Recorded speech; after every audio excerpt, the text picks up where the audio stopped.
സുന്നി സംഘടനകളുടെ സംയുക്ത ആഭിമുഖ്യത്തിൽ നടത്തപ്പെടുന്ന ചരിത്ര പ്രസിദ്ധമായ മുട്ടിച്ചിറ ശുഹദാക്കളുടെ 190-ാം ആണ്ട് നേർച്ച വെള്ളിയാഴ്ച മുട്ടിച്ചിറ ജുമാ മസ്ജിദിന് പിറകുവശമുള്ള ഫലാഹ് ക്യാമ്പസിൽ വെച്ച് നടക്കുമെന്ന് ഭാരവാഹികൾ വാർത്താസമ്മേളനത്തിൽ അറിയിച്ചു. വൈകിട്ട് 4 മണിക്ക് നടക്കുന്ന ശുഹദ മഖാം സിയാറത്തിന് സയ്യിദ് ഷറഫുദ്ദീൻ ജമലുലൈലി ചേളാരി നേതൃത്വം നൽകും. തുടർന്ന് സയ്യിദ് സൈനുൽ ആബിദ് തുറാബ് സഖാഫി തലപ്പാറ പതാക ഉയർത്തും. തുടർന്ന് നടക്കുന്ന മൗലിദ് സദസ്സിന് സയ്യിദ് നൂറുദ്ദീൻ ജിഫ്രി നേതൃത്വം നൽകും. വൈകിട്ട് 7 മണിക്ക് നടക്കുന്ന പൊതുസമ്മേളനം സമസ്ത പ്രസിഡന്റ് റയീസുൽ ഉലമ ഇ സുലൈമാൻ മുസ്ലിയാർ ഉദ്ഘാടനം ചെയ്യും. SYS സംസ്ഥാന ജനറൽ സെക്രട്ടറി റഹ്മത്തുള്ള സഖാഫി എളമറ മുഖ്യപ്രഭാഷണം നടത്തും. അബൂബക്കർ മാസ്റ്റർ പടിക്കൽ ചരിത്രാവതരണം നിർവഹിക്കും. സയ്യിദ് ഹബീബ് തുറാബ് തങ്ങൾ അധ്യക്ഷത വഹിക്കും.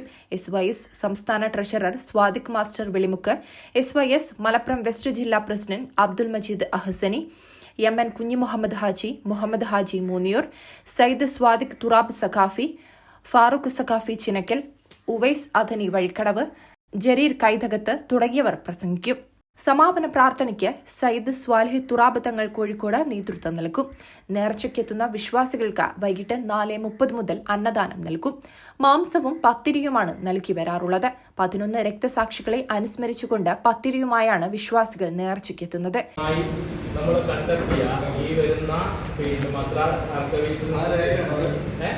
നമുക്ക് സെർച്ച് ചെയ്ത് നമ്മൾ കണ്ടെത്തിയ ശ്രോതാക്കളുടെ പേരുകൾ ഞാൻ നിങ്ങൾക്കൊന്ന് വേണ്ടി പറയാം. ഹിജ്റ 1257 അഥവാ AD 1841 നമ്മുടെ മുട്ടിച്ചിറ പോരാട്ടം നടക്കുന്നത്. ഷവ്വാൽ 7 തിങ്കളാഴ്ച അഥവാ മുട്ടിച്ചിറ പള്ളിയിൽ ഷഹീദായി കിടക്കുന്ന ശുഹദാക്കളുടെ പേരുവിവരമാണ് ഞാൻ പറയുന്നത്. ഒന്ന് മദാരി മുല്ല മൂപ്പൻ, അതുപോലെ തന്നെ കൈതകത്ത് മല്ല കുഞ്ഞി ഹസൻ, അതുപോലെ കൈതകത്ത് കമ്മുക്കുട്ടി, കൈതകത്ത് പതിയൽ മൊയ്തീൻ കുട്ടി, കൈതകത്ത് എണ്ണക്കാട്ട് മായിക്കുട്ടി, കൈതകത്ത് പതിയൽ വലിയ കുഞ്ഞാലൻ, കൈതകത്ത് മമ്പുറത്തെ ഓടക്കടവത്ത് വലിയകത്ത് മൊയ്തീൻ കുട്ടി, മുട്ടിച്ചിറക്കൽ കുഞ്ഞാപ്പ, തൊപ്പിയിട്ട മമ്മദ്, നായിനൂർ മൊയ്തീൻ തുടങ്ങിയ 10 പേരും അതുപോലെ പേര് രേഖപ്പെടുത്തിയിട്ടില്ലാത്ത ഒരാളും എന്നതാണ്. ഇത് നമുക്ക് judicial conclusion from HB കൊണോലിയുടെ 1841 number 15 അതിൽ റിപ്പോർട്ട് ചെയ്യപ്പെട്ട അഥവാ 22 നവംബർ 1841 വന്ന ഈ പറയുന്ന FIR രേഖപ്പെടുത്തപ്പെട്ട പേര് വിവരങ്ങളാണ് ഞാൻ നിങ്ങൾക്ക് മുമ്പിൽ അവതരിപ്പിച്ചത്. എന്താണ് മുട്ടിച്ചിറ പള്ളി മാത്രമല്ല, അത് വെളിമുക്ക് പാലക്കൽ വലിയ ചുമാത്ത് പള്ളി എന്ന് പറയുന്ന പള്ളി നമുക്കറിയാമല്ലോ. ഹൈവേയുടെ തൊട്ട് ചാരത്ത് തന്നെ കിടക്കുന്ന ഏകദേശം 10-22 ഏക്കറോളം വരുന്ന സ്ഥലം അന്ന് ശുഹദാക്കളിലെ അഥവാ ഈ ഇവിടെ പോരാട്ടത്തിൽ പങ്കെടുത്ത പതിയിൽ മൊയ്തീൻ കുട്ടി സാഹിബ് എന്നിവർ അവരിൽ നിന്ന് പണം കൊടുത്ത് വാങ്ങി അതിലൊരു പള്ളിയും അതോടൊപ്പം തന്നെ ഒരു കൃഷിക്കളവും ഉണ്ടാക്കിയിരുന്നു. ചരിത്രത്തിൽ പറയുന്നു. അതുപോലെ തന്നെ അത് ഉണ്ടാക്കിയ ശേഷം അതിനൊരു ചിനയുണ്ടായിരുന്നു. ഒതുവെടുക്കാനും സംവിധാനങ്ങൾക്കും വേണ്ടി ഒരുക്കിയിരുന്ന ചിനയിൽ എല്ലാവരും ഒതുവെടുക്കുകയും അതുപോലെ തന്നെ നാക്കാലികളെ കൊണ്ടുവന്ന് പശുക്കളെയും പഴുക്കെ കൊണ്ടുവന്ന് കുളിപ്പിക്കുകയും ചെയ്തിരുന്നൊരു സംവിധാനം. അപ്പം രണ്ടും ഒന്നിൽ നിന്ന് തന്നെ ആയ സമയത്ത് ഇതൊക്കെ പള്ളിയുടെ വകകളിൽ പെട്ടതാണ് ഈ സംഭവങ്ങളൊക്കെ. അപ്പോൾ എന്ത് ചെയ്തു? പള്ളി കമ്മിറ്റി അഥവാ പള്ളിയുടെ ആളുകൾ അഥവാ ബഹുമാനപ്പെട്ട കൈതകത്ത് മരക്കാർ സാഹിബിൻ്റെ കൈതകത്ത് മൊയ്തീൻകുട്ടി സാഹിബിൻ്റെ നേതൃത്വത്തിലുള്ള ആളുകൾ എന്ത് ചെയ്യും? അതിന് സെൻട്രൽ ഭാഗത്ത് കല്ലുകൾ അടുക്കി 2 സെപ്പറേറ്റ് ആക്കി മാറ്റിക്കൊടുക്കും. ഒന്ന് പൊതുവെടുക്കുന്നതിന് വേണ്ടിയും മറ്റ് കൃഷിക്കാർക്കും അതുപോലെ തന്നെ അവരുടെ കന്നുകാലികളെ കുളിപ്പിക്കുന്നതിനും കാര്യങ്ങൾക്കും വേണ്ടിയിട്ട് സൗകര്യം ഏർപ്പെടുത്തി കൊടുക്കുക എന്നുള്ളതാണ്.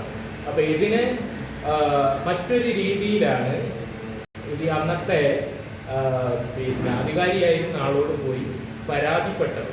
ഇതടിസ്ഥാനത്തിൽ അജൂർ കച്ചേരിയിൽ വരികയും ഇവർ അന്വേഷണത്തിന് വേണ്ടി വരികയും നോമ്പെടുത്ത സമയമായിരുന്നു അത്.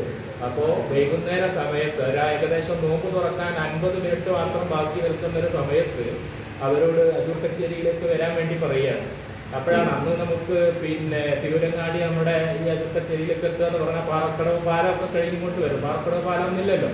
അപ്പോൾ അതുമായി ബന്ധപ്പെട്ട് അവർ തന്നെ പറഞ്ഞു, നാളെ ഞങ്ങൾ എത്തിക്കോളാം, അല്ലെങ്കിൽ നോമ്പുതുറ കഴിഞ്ഞിട്ട് എത്തിക്കോളാം എന്ന് പറയുന്ന ആ ഒരു സന്ദർഭവും അതോടൊപ്പം അവിടെ നടന്നിട്ടുള്ള ശിപ്പായിമാർ അവരെ കൊണ്ടുകയും തള്ളുകയും ബാക്കിലേക്ക് പിടിച്ച് കെട്ടി കൊണ്ടുപോകുന്ന അടിസ്ഥാനം വരെ ഉണ്ടാവുകയാണ്. അങ്ങനെ പിന്നെ അവിടുന്ന് അത് പിൻവാങ്ങുകയും തൊട്ട് കഴിഞ്ഞതിന് ശേഷം പിന്നെ കൊണോലി ഊട്ടിയിൽ വിശ്രമത്തിന് വരുന്ന കൊണോലി തിരിച്ചു വരിക. അങ്ങനെയാണ് പിറ്റത്താർന്നോമ്പിൻ്റെ ഈ ഒരു സമയങ്ങളിൽ മുട്ടിച്ചിറ പള്ളി ചുറ്റുഭാഗത്തും പട്ടാളക്കാർ വളയുകയും ഏകദേശം 1-2 ദിവസം വളഞ്ഞിരിക്കുകയും ചെയ്തിട്ടുണ്ട്.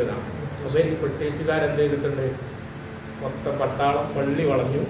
ഇവർ പള്ളിയുടെ ഉള്ളിലുണ്ടായിരുന്നുവെന്നും ഇവർക്കുള്ള ഭക്ഷണം തറവാട്ട് വീട്ടിൽ നിന്ന് പതിയിൽ എത്തുന്ന തറവാട് വീട്ടിൽ നിന്ന് കൊണ്ടുവന്ന് ഇവർക്ക് നൽകിയിരുന്നു എന്നൊക്കെ, സ്ത്രീകൾ അതുണ്ടാക്കി കൊണ്ടുവന്നിരുന്നു എന്നൊക്കെ ഈ ചരിത്രത്തിലുണ്ട്. അത് കൊണ്ടുവന്ന് അവർ കൊടുത്തതും അതുപോലെ തന്നെ അതിന് രക്ഷപ്പെടാമായിരുന്നുവെങ്കിൽ അവർക്കത് വള്ളിക്കാട്ടപ്പള്ളി എന്ന പേരായിരുന്നു. മുട്ടിച്ചിറ പള്ളിയുടെ പേര്, പഴയ പേരെന്ന് പറയുന്നത് വള്ളിക്കാട്ടപ്പള്ളിയാണ്. ഈ പള്ളിയുടെ പിന്നെ വടക്ക് ഭാഗത്ത് ഒരു വലിയ കാടായിരുന്നു, വള്ളികൾ നിറഞ്ഞ കാടായിരുന്നു. അപ്പോൾ ആ സൈഡിലൂടെ ഇവർക്ക് ഭക്ഷണങ്ങൾ എത്തിച്ചിരുന്നു എന്ന് പറയുന്നുണ്ട് ഈ ചരിത്രത്തിൽ. അപ്പോൾ അത് കഴിഞ്ഞ് പിന്നെ ബ്രിട്ടീഷുകാർ പിന്നെ കീഴടക്കാൻ വന്നു. അങ്ങനെ അവർ ഷൂ ഇട്ട് പള്ളിയിലേക്ക് കയറി ഷൂ അഴിച്ചു വെക്കാൻ വേണ്ടി ഇവർ പറയുകയും അവിടെ നിന്ന് സംഘടന നടക്കുകയും അവിടെ നിന്ന് വെടി ഉതിർക്കുകയാണ് ചെയ്തത്. അങ്ങനെ 11 പേർ അവിടെ ഷഹീദായി. അവരുടെ എല്ലാവരുടെയും മുൻഭാഗത്ത് നെഞ്ചിലേക്കാണ് വെടിയേറ്റിട്ടുള്ളത് എന്നും ഈ ചരിത്രത്തിൽ പറയുന്നുണ്ട്. അതോടെ നാടിന്റെ നാനാഭാഗത്തു നിന്ന് വരുന്ന ജനങ്ങളെ സ്വീകരിക്കാൻ വിപുലമായ സംവിധാനങ്ങൾ ഫലാഹ് ക്യാമ്പസിൽ ഒരുക്കിയതായി ഭാരവാഹികൾ പറഞ്ഞു. വാർത്താ സമ്മേളനത്തിൽ സയ്യിദ് സാദിഖ് അലി തുറാബ് തങ്ങൾ, മുസ്തഫ പൂക്കാടൻ, അബു ഹാജി ആച്ചാട്ടിൽ, സാദിഖ് അലി കൈതക്കത്ത്, ഫാറൂഖ് സഖാഫി ചിനക്കൽ എന്നിവർ പങ്കെടുത്തു. News desk, Tirurangadi today. അഴക് അത് പൊന്നിൽ തീർത്ത കവിത പോലെയാണ്. മാറുന്ന കാലത്തും മങ്ങാത്ത ഭംഗി.